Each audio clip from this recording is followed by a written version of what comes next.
Bem-vindos e bem-vindas ao Juris 360 Lab. Que bom ter audiência com a gente para mais essa análise aprofundada.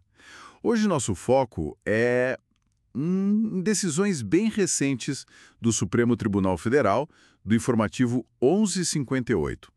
Vamos passar por 4 julgados importantes, tá? Com temas bem variados. Vamos desde a estrutura da segurança pública lá no Acre, passar por regulação de postes em Goiás, regras para cartórios do Espírito Santo e até, olha só, combate a incêndios na Amazônia e Pantanal. Vamos começar então com a ADI 7466 do Acre. A discussão ali foi sobre incluir, o Instituto Socioeducativo na segurança pública e também sobre transformar cargos na Polícia Penal do Estado. Meio polêmico isso, não? Bastante polêmico. E o STF, olha, foi direto ao ponto. Essa inclusão do socioeducativo na segurança pública é inconstitucional. Por que exatamente? Porque viola os artigos 144, 227 e 228 da Constituição Federal. É que a natureza do sistema socioeducativo, que é regido pelo SINASE, aquela lei 12.594, Sim, lembro. ela é essencialmente pedagógica. O foco é a ressocialização do adolescente. Isso é, muito diferente da função repressiva ou ostensiva da polícia, incluindo a polícia penal. São finalidades distintas, entende? Misturar isso desvirtua o propósito do socioeducativo. Faz todo sentido, né? Manter essa separação funcional. E sobre a outra questão lá do Acre, a da transformação dos cargos na Polícia Penal, como ficou? Então, nesse ponto, o Supremo usou aquela técnica da interpretação conforme a Constituição. Para a expressão "e dos cargos públicos equivalentes", lá no artigo 134-A da Constituição acreana, ser válida.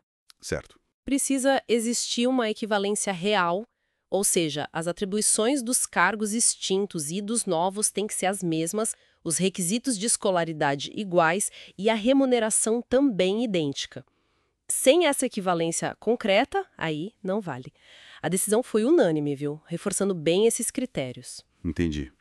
Critérios bem definidos para essa reestruturação. Bom, falando em limites estaduais, isso nos leva para Goiás, né? A ADI 7722. Lá o Estado tentou regular o compartilhamento de postes de energia elétrica. Isso. E o STF agiu rápido, referendou a medida cautelar, quer dizer, confirmou a liminar que já tinha suspendido a eficácia dessa lei goiana, a 22474, na parte de energia elétrica. E o argumento principal foi a competência. Exato, competência privativa da União para legislar e explorar serviços de energia. Está lá nos artigos 21, 22 e 175 da Constituição. A lei de Goiás, basicamente, invadiu essa área federal. Interferindo nos contratos, né? Sim, interferiu nos contratos de concessão, que são federais, chegou a fixar valor máximo para compartilhamento, criou regras próprias. Isso poderia desequilibrar tudo e passar por cima da regulação da ANEEL, né? Claro. Então tinha um risco claro ali, o tal do perigo da demora. O referendo da cautelar também foi unânime. Um limite claro, então, para a atuação do Estado quando a competência é federal. Mudando de Estado, Espírito Santo agora. ADI 7602, uma lei estadual a 11.438, com 2 pontos. Tempo máximo de espera em cartório e equiparação dos escreventes antigos a analista judiciário. E aí? Olha, foi um julgamento de parcial procedência. A parte do tempo máximo de 30 minutos para o atendimento em cartório foi considerada constitucional, sim. Mesmo tendo sido incluída por emenda parlamentar num projeto do TJ? Mesmo assim, o STF entendeu que tinha pertinência temática.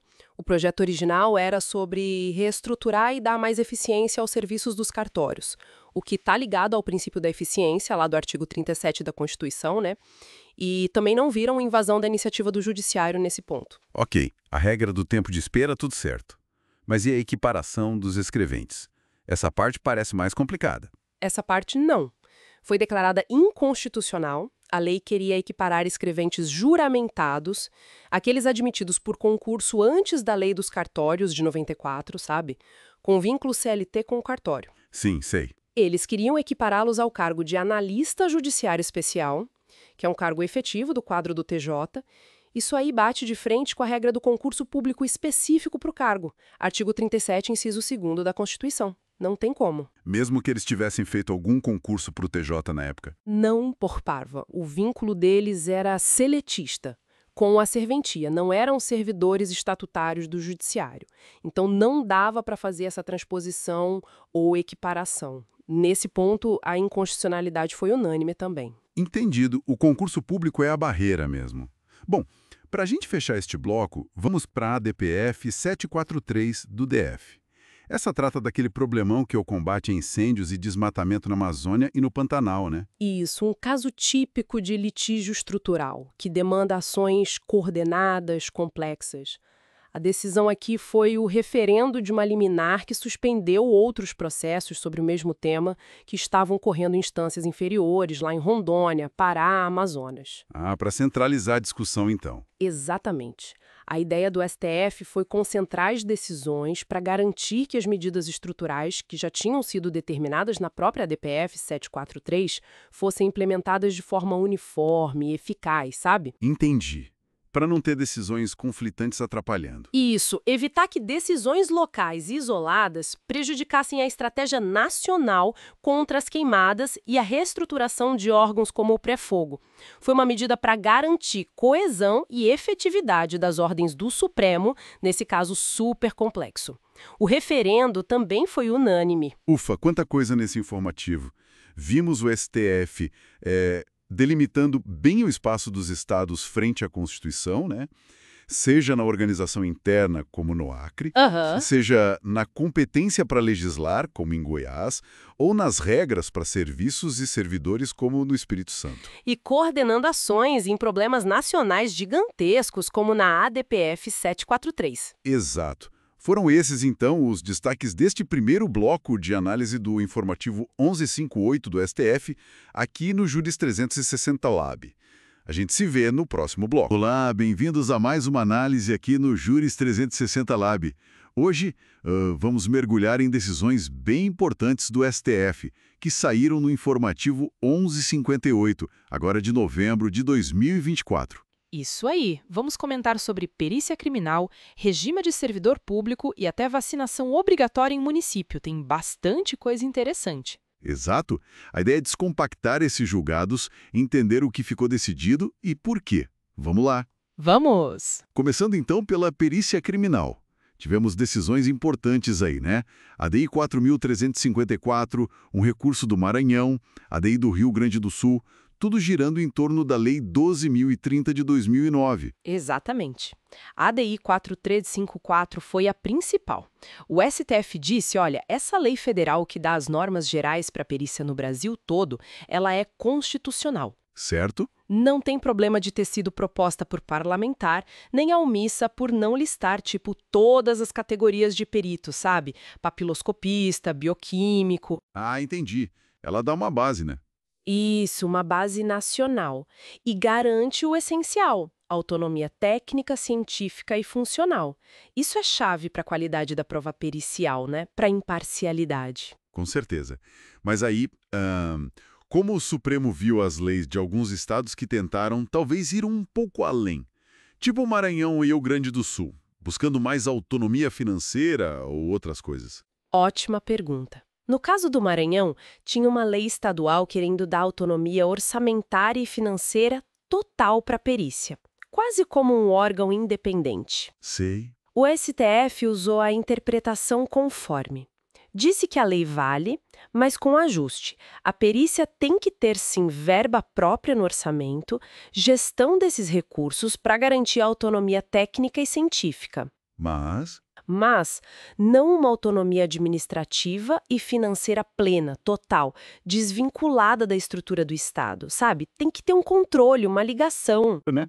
Pois é. Lá era porte de arma para os servidores do Instituto Geral de Perícias, previsto em lei estadual. E essa lei o STF derrubou. Foi declarada inconstitucional. E por quê? Porque legislar sobre material bélico, incluindo arma de fogo, é competência privativa da União.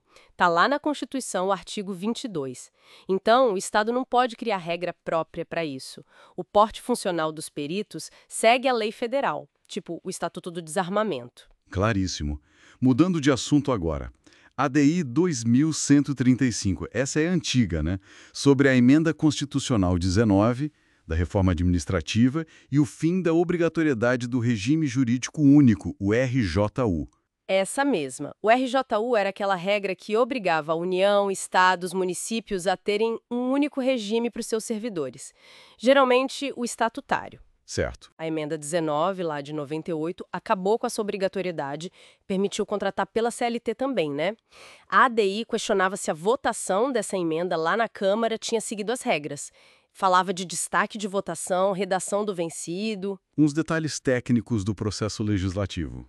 Bem técnicos. E depois de muitos anos, o STF finalmente decidiu não houve irregularidade. A emenda 19 nesse ponto é válida.